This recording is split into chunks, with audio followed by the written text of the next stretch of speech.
하나님의 말씀 함께 보겠습니다. 구약성경 창세기 35장 1절에서 8절까지의 말씀입니다. 창세기 35장 1절에서 8절까지의 말씀을 제가 봉독해 드리겠습니다. 하나님이 야곱에게 이르시되 일어나 베델로 올라가서 거기 거주하며 내가 내 형 에서의 낯을 피하여 도망하던 때에 내게 나타났던 하나님께 거기서 제단을 쌓으라 하신지라.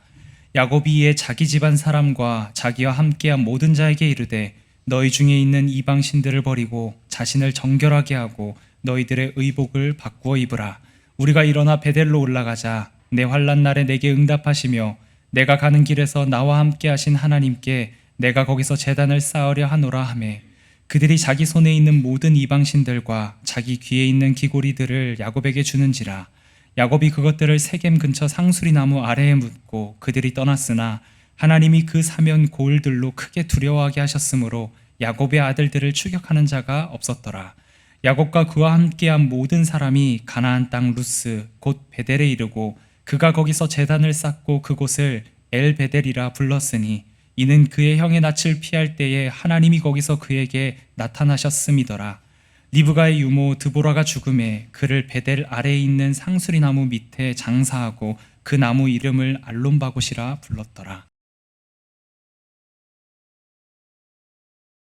오늘은 야곱의 세움행전 18번째 시간으로 일어나 베델로 올라가자라는 말씀으로 함께 은혜를 나누고자 합니다.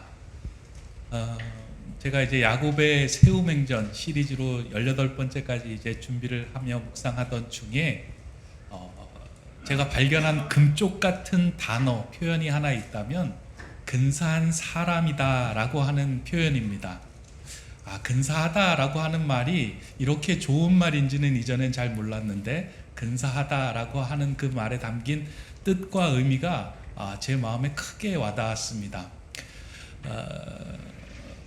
근사하다라고 하는 말은 제가 한번 지난번에 말씀을 드린 적이 있는데요. 기억하실 겁니다. 가까울 근에 닮을 사자를 써서 거의 비슷하다, 닮았다라고 하는 표현입니다. 그러니까 우리가 일상적으로 사용하는 근사하다라고 하는 의미와 한자에 담긴 의미하고는 조금 차이가 있죠. 그러니까 일상적에서 근사하다라고 할 때는 썩 괜찮고 훌륭한 사람을 향하여 근사하다라고 말하지만 한자의 단어 의미로 볼 때는 꽤 거의 비슷하다라는 뜻으로 사용하는 말이라는 것입니다. 근데 이 말이 더 성경적이고 하나님께서 근사하다라고 이야기하시는 그 말씀 맥락에 잘 맞는다라고 생각을 합니다. 왜냐하면 하나님 보시기에 근사한 사람은 세상의 가치와 기준에 부합해서 세상 속에서 내가 그런 가치가 있고 내가 그런 기준을 가지고 있어서 근사하다라고 하는 것을 근사하게 여기시는 것이 아니라 하나님의 마음에 하나님께서 창조하신 그 본연 하나님의 형상에 거의 가까워지는 그 모습을 가질 때 하나님의 마음을 닮아갈 때 그 모습을 근사하다라고 말하고 있기 때문입니다. 그래서 야곱의 세움행전을 자세히 들여다보면 하나님께서 그러한 근사한 하나님의 사람, 하나님의 마음을 닮아가는 사람으로 조금씩 빚어가는 하나님의 손길이 그 가운데 녹여져 있습니다. 우리는 이 땅을 살아가면서 모두 다 근사해지기를 원합니다. 세상적으로든 하나님이 보시기든 어떠한 모습이든 근사해지기를 원하고 있습니다. 야곱도 태어나면서 근사한 사람이 되고 싶었습니다. 그래서 태어나면서부터 자신이 닮고자 했던 에서의 발목을 붙잡고 이 땅에 태어납니다. 태어난 이후도 에서의 모습을 야곱은 닮고자 합니다. 왜냐하면 그 당시의 가치관과 그 당시의 기준으로 봤을 때는 에서는 꽤 근사한 세상적으로 보여지는 사람이었기 때문입니다. 근육도 있고 사냥도 잘하고 털도 복슬복슬 났고 장남이고 모든 일들을 다 힘있게 잘할 수 있는 사람처럼 보였던 인물이 에서였기 때문입니다. 그래서 야곱도 나도 그런 에서가 되고 싶다라는 생각에 세상적인 방법을 취해서 그 에서를 뛰어넘고자 한 것입니다. 그래서 야곱이 가졌던 장남의 권위도 빼앗고 야곱이 받아야 했던 그 축복권도 빼앗으며 예서가 되기를 원했습니다. 그런데 에서를 닮고자 했던 그 모습 속에 에서의 모습은 남아있지 않고 추악한 야곱의 욕망만 남아있게 되었습니다. 결국은 그 욕망이 가정을 불화의 가정으로 만들게 되었고 그 가정은 온통 상처가 남은 가정이 되고 말았습니다. 그러니까 하나님 보시기에 근사한 사람이 아니라 세상이 보기에 근사한 사람만을 쫓아가며 추구했던 그 인생이 얼마나 추악해진지를 보여주는 것이 야곱의 전반적인 부분에서 나타나는 모습입니다. 근데 하나님은 그러한 야곱을 포기하지 않으시고 하나님 앞에서 근사한 사람이 무엇인지를 보여주기 위해서 야곱의 세움행전을 시작합니다. 그리고 그 광야에서 베델에서 야곱을 만나 주십니다. 야곱이 베델에서 하나님을 만난 이후에 그의 시선과 시각이 바뀌었습니다. 내가 에서를 통하여 근사해지는 것이 아니라 우리 인생을 지고 계시는 하나님을 붙들고 있을 때 내가 근사해지는구나 라고 그의 시선이 바뀌게 됩니다. 그런데 우리가 여기에서 잘 생각해야 되는 것은요, 하나님을 한번 만난 그 야곱이 하나님을 베델에서 만났다고 해서 그의 모든 것이 바뀌어진 것은 아니고요, 이전에 에서를 통해서 근사한 사람이 되고자 하는 그 에서 자리에 하나님을 치안해서 대입해 넣었을 뿐이다라는 것을 야곱의 모습을 통해서 우리가 발견하게 됩니다. 무슨 말이냐면 에서 저 사람을 닮아서 내가 근사한 사람이 되어야 되겠다라고 하는 그 마음에 하나님을 통해서 내가 근사한 사람이 되고자 하는 그 마음으로 바뀌었을 뿐이다라는 거예요. 다시 말해서 예배하거나 하나님을 믿는다거나 하나님께 온전히 하나님을 신뢰한다라고 하는 그 이유의 궁극적인 목적은 무엇이냐면 다 내가 근사해지는 거예요. 하나님을 이용해서 내가 근사해지는 것에 마음을 썼습니다. 이러한 야곱의 모습이 극명하게 드러났던 장소가 세겜이라고 하는 곳입니다. 우리 지난주에 살펴보았던 장소입니다. 야곱은 바단 아람에서 떠나서 자신이 가야 할 베델로 가던 도중에 세겜에 머무르게 됩니다. 그 장소는 야곱이 머무르기에 평안한 장소였고 야곱의 모든 것들을 복되게, 더욱더 복되게 하는 귀한 장소였습니다. 야곱이 아마 그 장소에 머물러서 이런 생각을 했을 겁니다. 지나온 시간을 돌아보니 하나님께서 내게 베풀어 주신 은혜가 크다. 지나온 시간을 들여다보니 하나님께서 내게 영적으로 승리케 하신 많은 영적인 경험들이 크다. 나 꽤 괜찮은 사람이구나 라고 그 자리에서 생각했습니다. 지나온 내 삶에서 이루어진 많은 것들을 보니까 내가 꽤 괜찮은 사람이다 라고 생각해서 야곱이 했던 결정은 무엇이냐면 내가 세겜의 터를 잡고 머무르면서 그냥 괜찮은 사람으로 살아가야 되겠다라고 결단하고 그곳에 머무르게 된 겁니다. 베델에서 약속하신 하나님에 대한 기억들은 망각하고 잊어버린 채 그냥 내가 평안히 살면 하나님께 복받은 사람이지라고 하는 생각에 머물렀던 겁니다.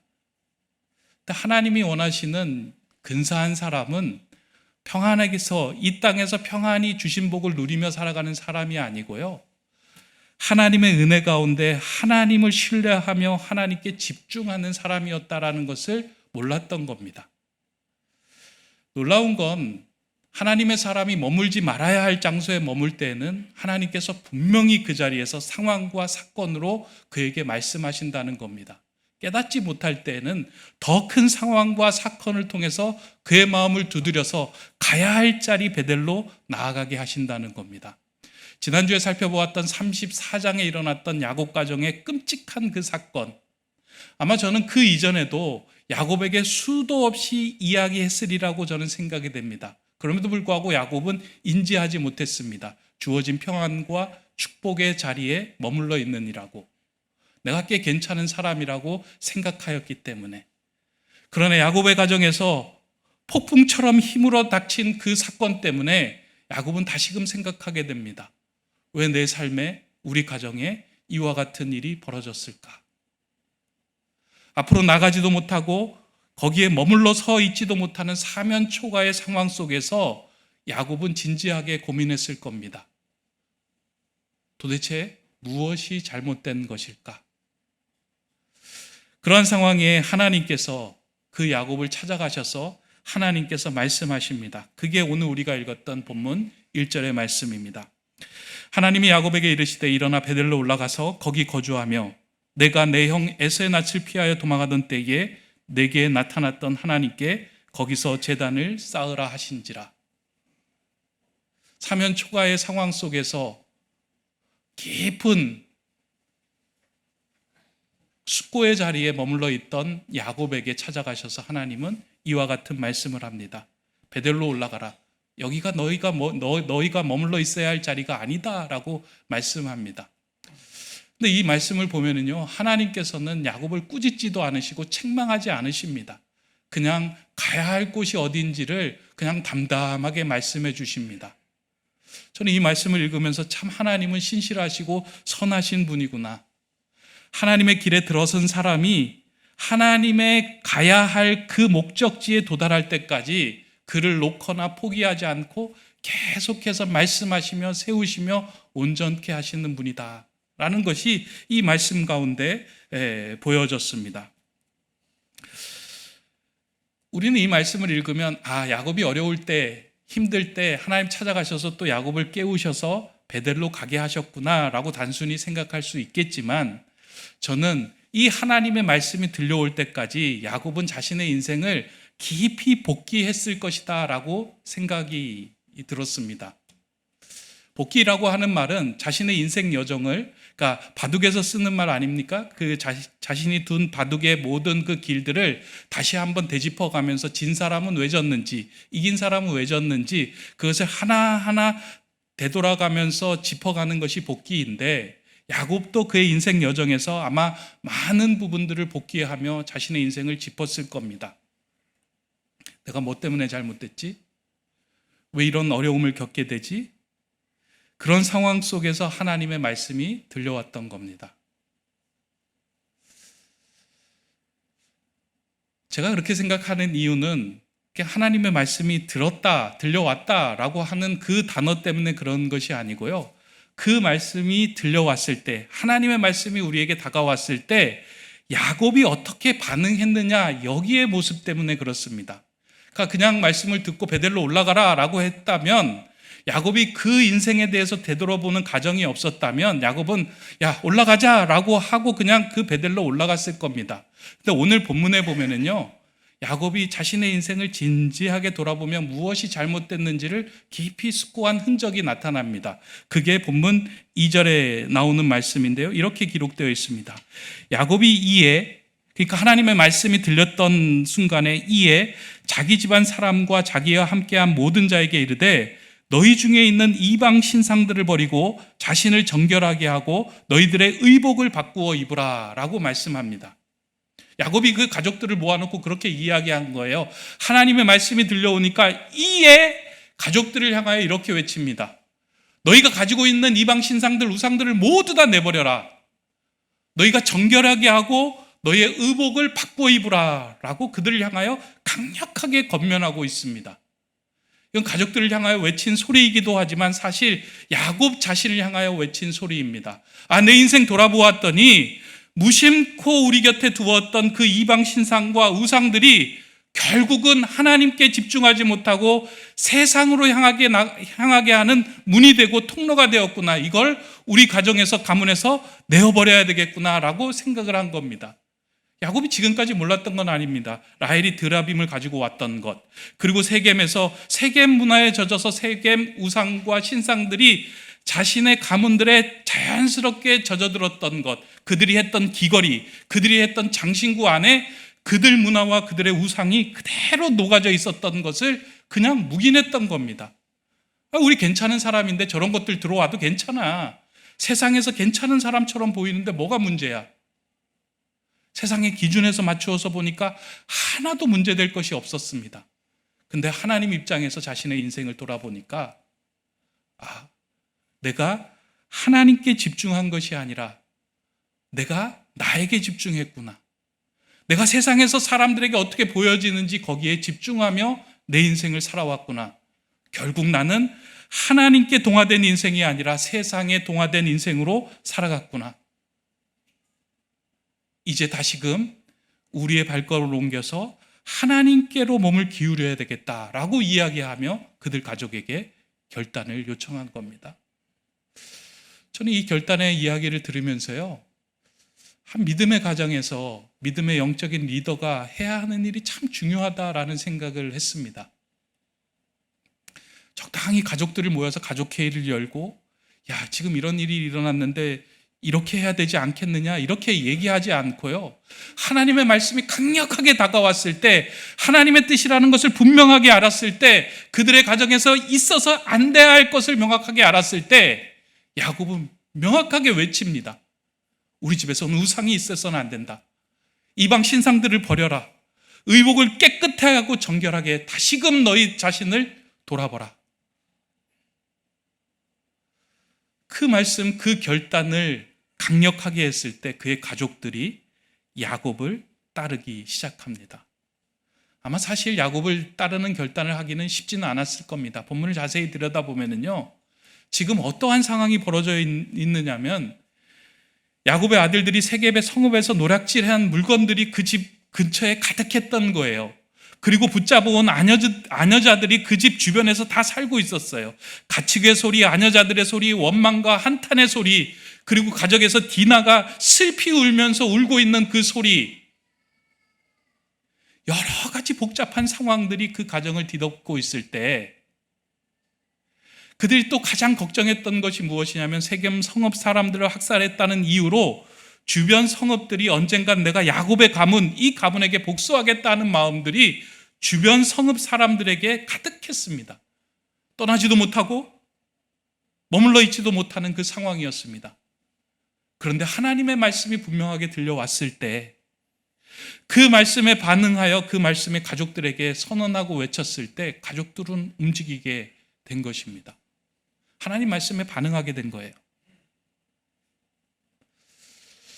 믿음의 가장들이 해야 될 일이죠.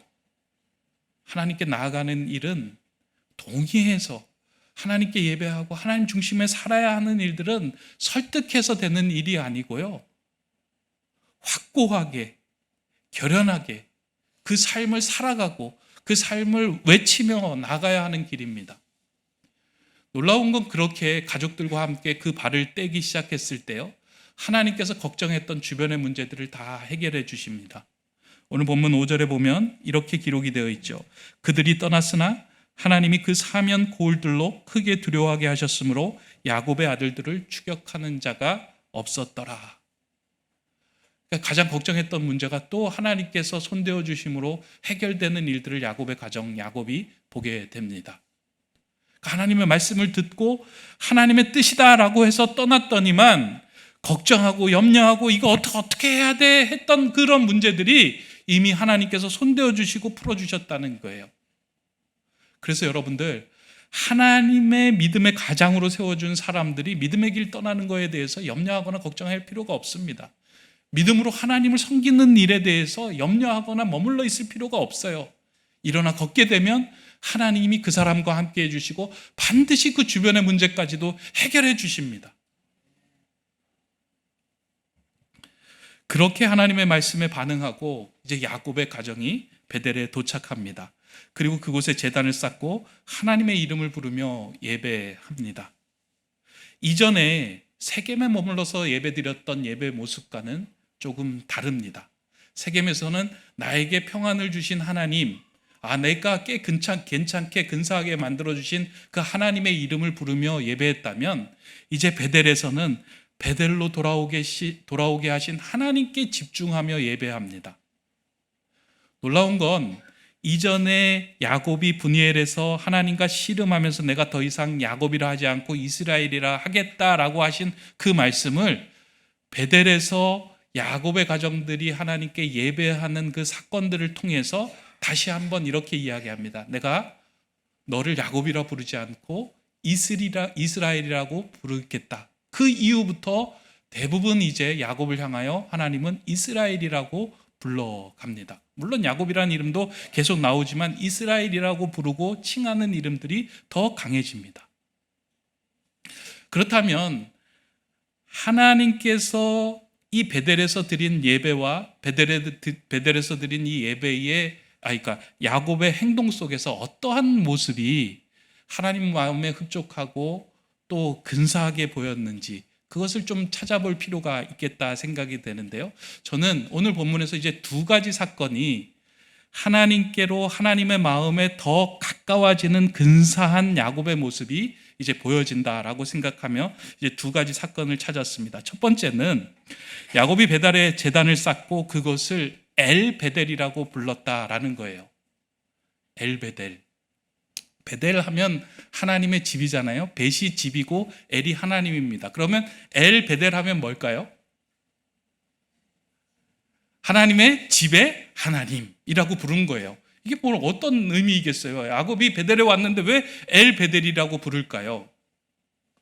여기에 저는 큰 의미가 있다라고 생각해요. 지금까지 야곱은 베델에서 주신 그 약속을 붙들고 살아왔는데요. 그 약속을 통해서 자신이 근사해지는 것, 야곱 자신에게만 마음을 두었어요. 근데 베델에 도착하고 지난 여정을 살펴보니까 내가 주목하고 관심을 둬야 되는 것은 이 베델의 자리도 중요하지만 베델의 약속도 중요하지만 이 약속을 신실하게 이루어 가시는 누구요? 하나님. 그 하나님이 더 소중하고 그 하나님께 집중하는 것이 진정한 예배임을 알고 베델에서 하나님의 이름을 부르며 엘베델 그것을 고백한 것입니다. 그러니까 더 이상 내 자신의 내가 근사한 사람에 대한 것에 집중하는 것이 아니라 하나님이 원하시는 하나님의 마음에 합한 존재로 하나님께 집중하는 사람으로 예배하게 되었다라는 거예요. 이것이 오늘 우리에게 주는 메시지가 얼마나 큰 메시지입니까? 오늘 우리가 예배하면서 우리는 무엇에 집중할까요? 하나님 기도합니다. 내 삶이 이 땅에서 좀 더 근사한 사람이 되기를 소망합니다. 내 자녀가 이 땅에서 인정받는 세상에서 근사한 사람이 되기를 소망합니다. 다 우리에게 집중되고 우리가 원하는 것에 관심을 두는 기도와 예배 아니겠습니까? 근데 우리 기도 가운데 하나님 예수님 마음, 하나님의 마음 더 닮기를 소망합니다. 하나님께 더 가까이 나가기를 소망합니다. 하나님의 진심을 알고 그 진심을 이 땅에서 행하는 사람이 되기를 원합니다. 라고 하는 기도는 오늘 우리에게 잘 들려지지 않는 기도가 되었습니다. 그렇게 우리가 베델에서 예배함에도 불구하고 엘베델의 하나님을 부르지 못하는 것, 그게 오늘 우리의 신앙의 모습 아니겠습니까? 그 자리에서 야곱이 그렇게 고백한 겁니다. 나는 이제 베델 그 약속에 집중하는 것이 아니라 그 약속을 이루어 가시는 신실하신 하나님을 붙들고 그 하나님께 집중하며 하나님께 나아가는 예배자로 살겠습니다 라고 고백한 것, 그게 엘베델입니다.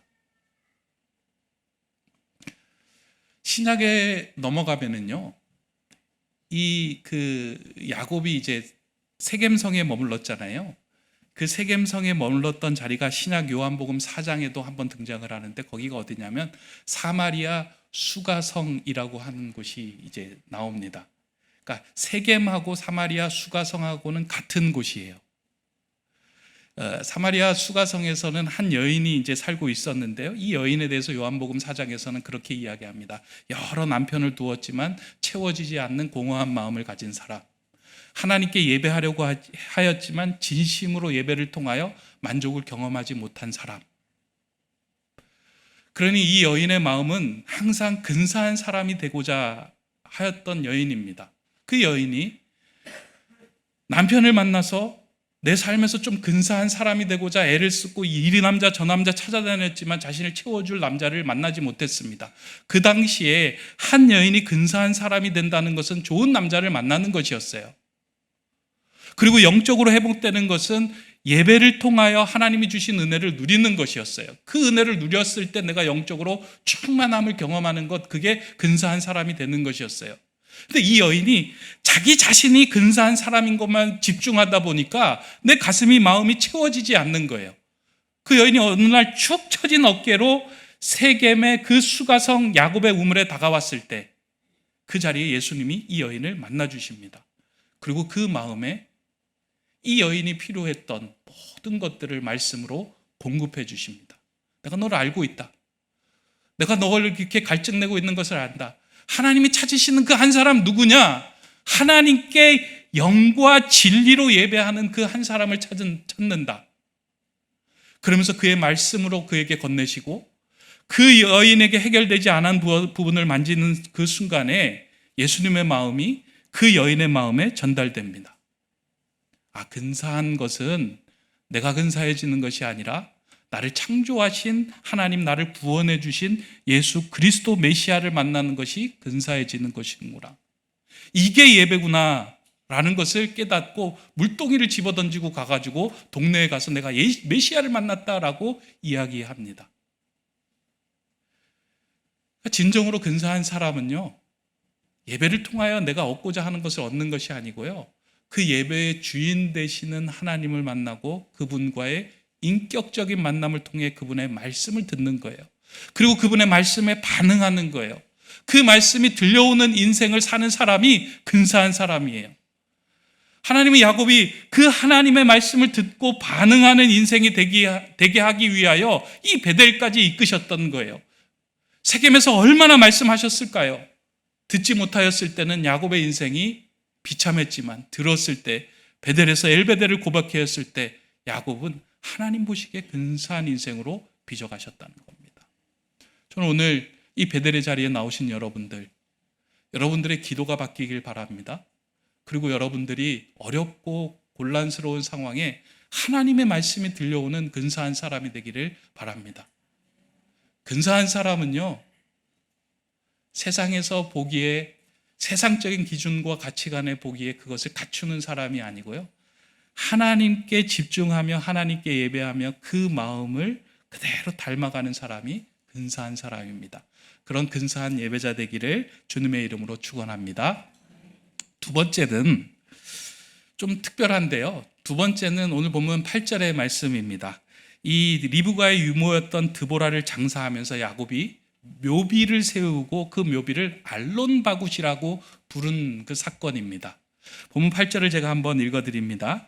리브가의 유모 드보라가 죽음에 그를 베델 아래에 있는 상수리 나무 밑에 장사하고 그 나무 이름을 알론바굿이라 불렀더라. 저도 창세기의 말씀을 여러 번 읽었지만 이 구절을 매번 그냥 지나가는 구절로 읽었어요. 그리고 어떨 때는 그런 일이 있었나 싶을 정도로 그냥 무시했던 구절입니다. 그럼에도 불구하고 오늘 말씀을 준비하면서 이 말씀에 집중하고 주목하다 보니까 이 말씀이 주시는 메시지가 큰 거예요. 왜 하나님께서 베델로 이끄시고 베델에서 야곱이 행한 여러 가지 사건 중에 크게 엘베델이라 불렀더라 하는 한 사건하고 알론바굿이라 불렀더라라고 하는 이 두 사건을 같은 자리에 넣었을까? 이것이 주는 메시지가 무엇일까? 라는 것에 집중해서 보니까요, 조금 힌트를 얻게 되더라고요. 이 드보라라고 하는 여인은 야곱의 그 세움 행정 가운데 한 번도 등장하지 않습니다. 어떻게 야곱과 같이 했는지, 어디서부터 야곱과 그 인생을 시작했는지 이것에 대한 힌트가 하나도 나오지 않아요. 그리고 야곱에게 이 드보라가 어떤 존재였는지 알 수 있는 길이 별로 없습니다. 그럼에도 불구하고 제가 이제 드보라라고 하는 것을 찾아보니까 드보라라고 하는 단어가 꿀벌이더라고요. 꿀벌이 뭔 역할을 할까요? 이제 꽃과 꽃을 이어주면서 수정하고 새롭게 또 태어나는 역할을 해주는 게 꿀벌 역할 아니겠습니까? 이 드보라가 하나님과 야곱을 연결해주고 사람과 사람을 연결해주는 그런 연결의 역할을 감당했겠구나라는 생각을 하고 말씀을 보았습니다. 이 드보라라고 하는 인물은 이제 창세기 24장에 등장을 하는데요. 리브가, 그러니까 아버지 이삭의 아내였던 리브가는 밧단 아람 사람이잖아요. 그 밧단 아람에서 리브가가 아버지 이삭의 집에 부엘세바로 올 때에 같이 동행했던 인물이 이 그 유모 드보라였다라고 기록을 하고 있는 거예요. 그러니까 밧단 아람 사람이에요, 드보라는. 그런 관점에서 볼 때 이제 야곱이 사고를 치고 난 후에 밧단 아람으로 가야 하는데 그 어머니 리브가가 누구를 야곱과 동행하며 보냈을까? 어머니처럼 보살펴주고 밧단 아람의 사정을 알고 그리고 하나님을 유일하게 알고 있었던 그 드보라를 야곱과 함께 동행시켰을 것이다라고 생각이 드는 거예요. 그리고 어려운 일이 있을 때, 힘든 일이 있을 때 리브가의 심정으로 드보라는 야곱에게 말을 건네주고 하나님에 대한 것을 상기시켰을 것입니다.